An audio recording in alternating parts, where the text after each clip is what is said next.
Welcome to Buckeyes Tomorrow Morning for Friday, August 2nd. I'm your host, Tom Orr. The Akron game in 29 days, the game against Michigan in 120 days.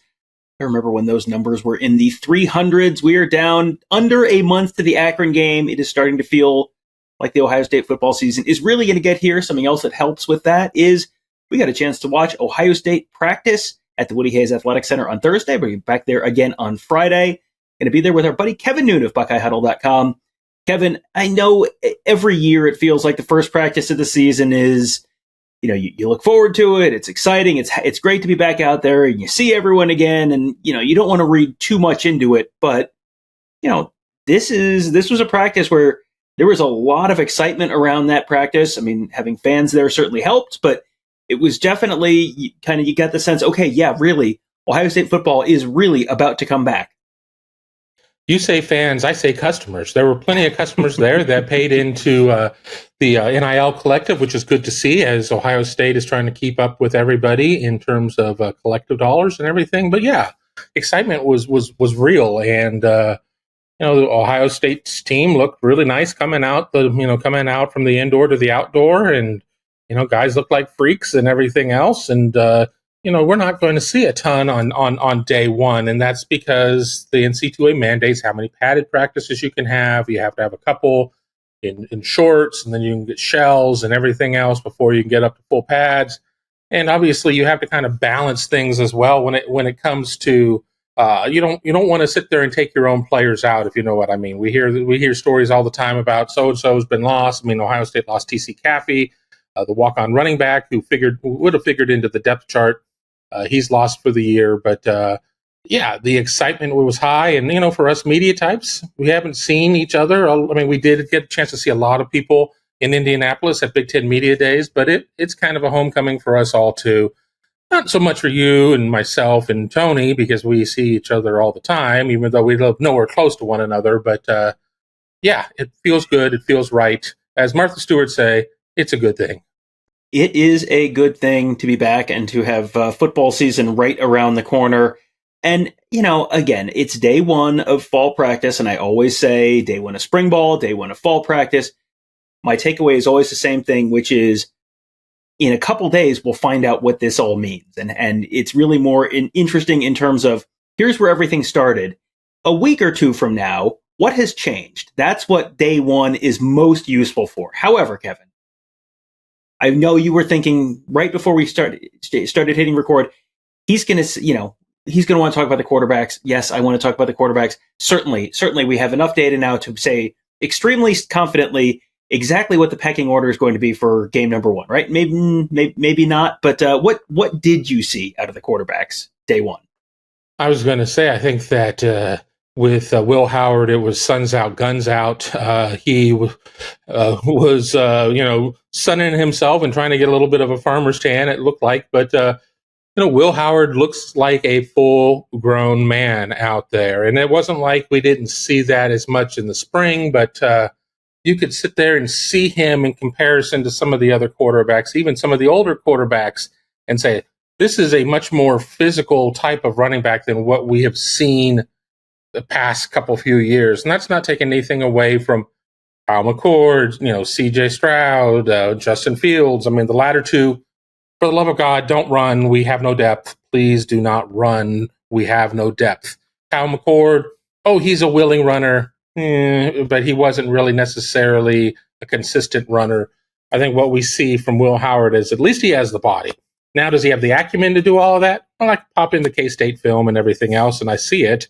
But you saw him there. I mean, you saw them all kind of, yucking it up and having fun, going through, again, you're not going out there and having to throw a bunch of complex passes here on practice number one. So it's still fun, but make no mistake, these guys are all competing against each other to be the number one and where they're going to be in the pecking order. And when you have a 5-man quarterback room, somebody's going to have to be number 5. So, you don't want to be that guy.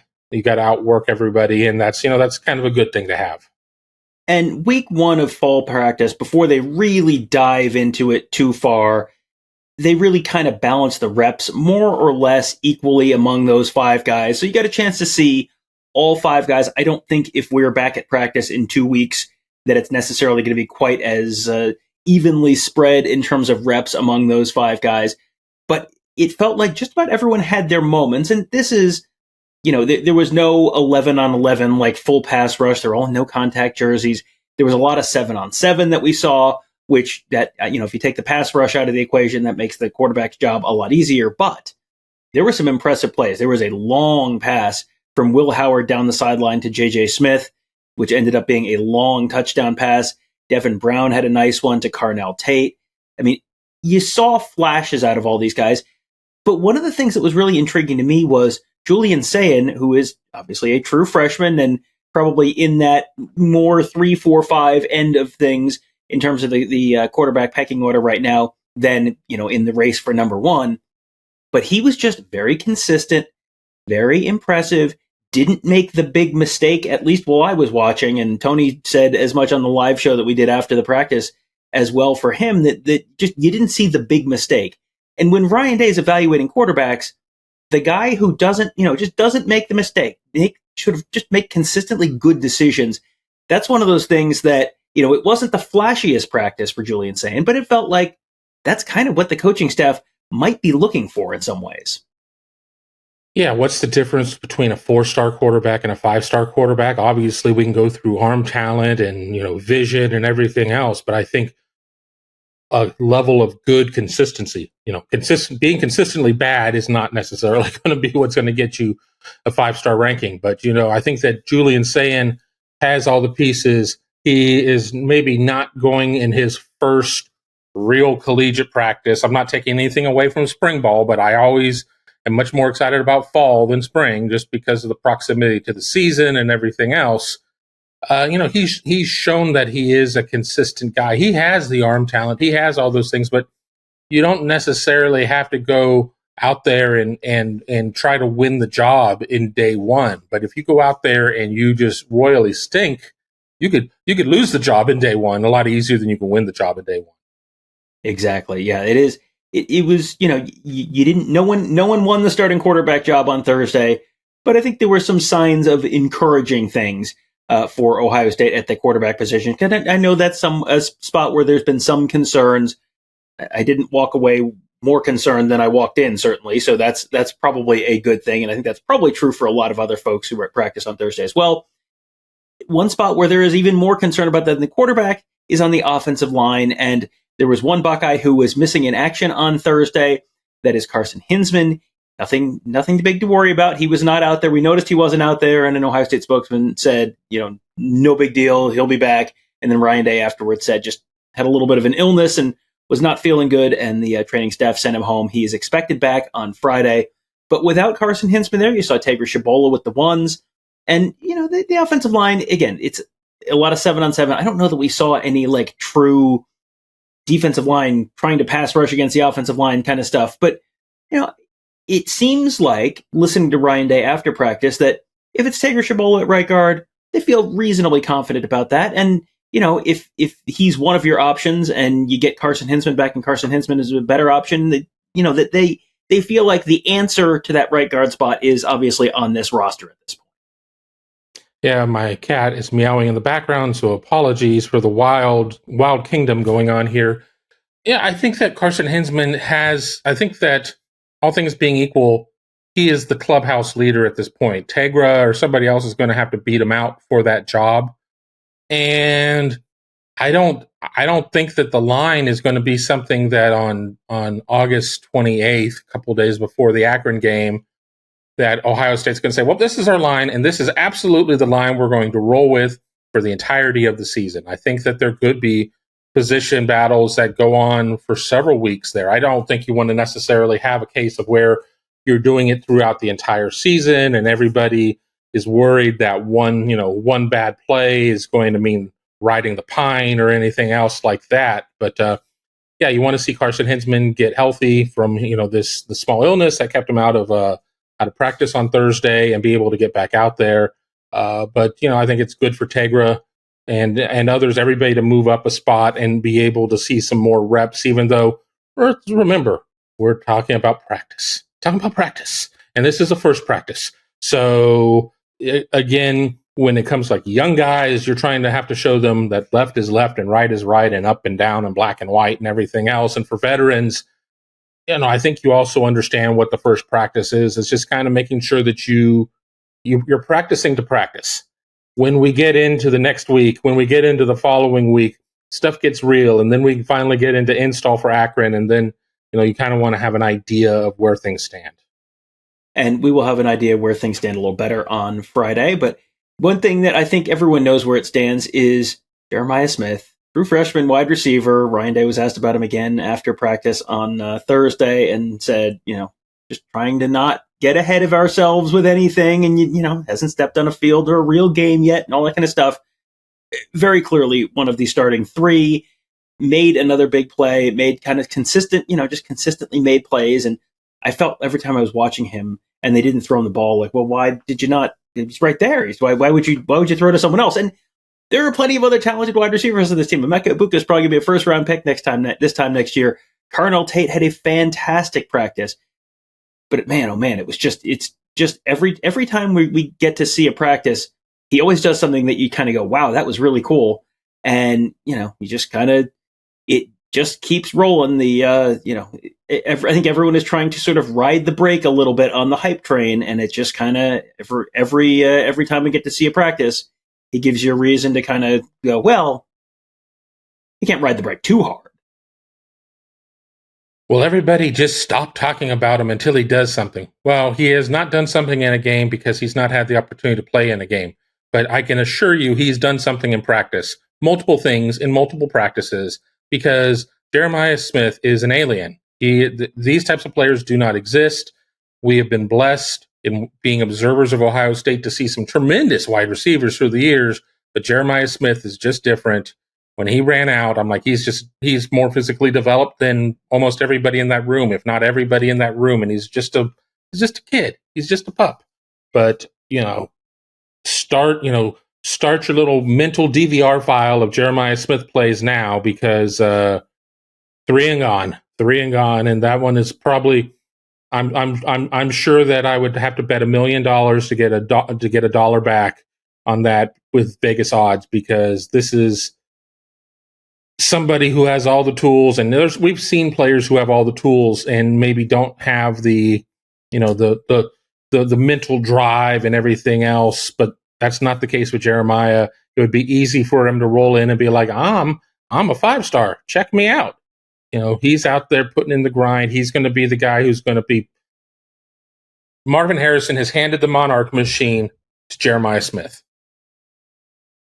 Yeah, a fitting heir, I think, to the Monarch machine for sure. One other 5-star true freshman wide receiver that I do want to quickly mention, Mylan Graham, also looked very much ready to potentially contribute this year, just bigger and stronger than you would have expected for a true freshman that just arrived in June. So we did not get to see a ton of him today. We will get a chance to see more in the coming days. We'll keep you posted on how he looks in practice, and as well as the rest of the wide receivers.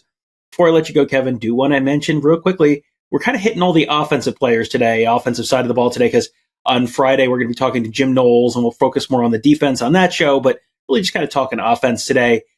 Not a ton to see out of the tight ends. There was, they were out there a little bit, and, G. Scott looks like he's still number one there. But as far as the running backs, you just sort of got a sense, you just saw little flashes out of Trevion Henderson, out of Quinshon Judkins. Just little things here and there where it's just like, oh boy, it's not the deepest room they've ever had, but boy, in terms of the top of the line talent at the top of that pecking order, that depth chart, this is one of the better Ohio State running back rooms I can remember. Yeah, Trevion Henderson, he just has to stay healthy, and Quinshon Judkins, if he can be 70% of what he is in NC2A 2025, that would be something there with his spin move. But the top end of this room is crazy good right now. There's a pretty sharp drop off in terms of experience from 2 to 3. James Peoples is probably number 3, the true freshman out of San Antonio. Then you have Sam Williams-Dixon, and then Caleb Downs. I mean, I don't know at that point what happens. Ryan Day did say something during his press conference about, the depth of the room and everything else, and not remembering when you've needed 5. But I mean, I remember years that Ohio State has had 5, but those were also years that Dallin Hayden was part of the team, and for whatever reason, I hate to belabor the point, they wouldn't play him. So must protect Trevion, must protect Quinshawn at all costs. Well, and they do have other talented guys in that room. TC Caffey obviously out for the year with the knee injury. You do have James Peoples, who very much looks the part as well. Probably someone who's going to get a decent number of carries this year. You got Sam Williams-Dixon, who's probably a little bit more of a project physically, but definitely is someone who could have a role as sort of a all-purpose back out of the backfield. I believe that's how the recruiting services used to classify guys like that. There's definitely going to be a role for all 4 of those guys. So we'll have plenty more to watch on Friday, and then heading into the meat of summer or fall camp. I guess it's summer camp, but we call it fall camp because it's fall's almost here. I'm looking forward to fall being here. It was a little toasty out there at the Woody Hayes Athletic Center on Thursday, but that's all right. Football is back in Columbus, Ohio, and is definitely good news for everyone around the city and around the state. More good news. You can get great access to a full team of insiders at BuckeyeHuddle.com to let you know everything that we're seeing and hearing about this year's Ohio State team. Lots of good news around this year's Ohio State team for the most part. A few question marks, a lot more exclamation points. We will be there to tell you about all of them at BuckeyeHuddle.com. You got Tony, Kevin, and I covering the team, Mark covering recruiting, our whole team of X's and O's gurus there to make you a smarter football fan, all at BuckeyeHuddle.com. Make sure also you check out YouTube.com/BuckeyeHuddle. I want to keep reminding you, make sure you go ahead, just pop in for a second, check, make sure you're subscribed, hit that bell, make sure you are getting notified, because we're going to be doing a bunch of live shows after these practices, keep you up to date, let you know everything we're seeing, everything we're hearing. Going to be a lot of good information there, and the best way to make sure you never miss one is by being subscribed, hitting that bell so you get notified, because there's going to be a lot of stuff coming out for you in terms of practice reports, interviews, and much, much more in the coming weeks as we count down the days, just 29 more to the Akron game on August 31st. I can't wait. I don't know about you. I can't wait. That'll do it for today. Thank you guys all for joining us. Have a great day. We'll talk to you tomorrow.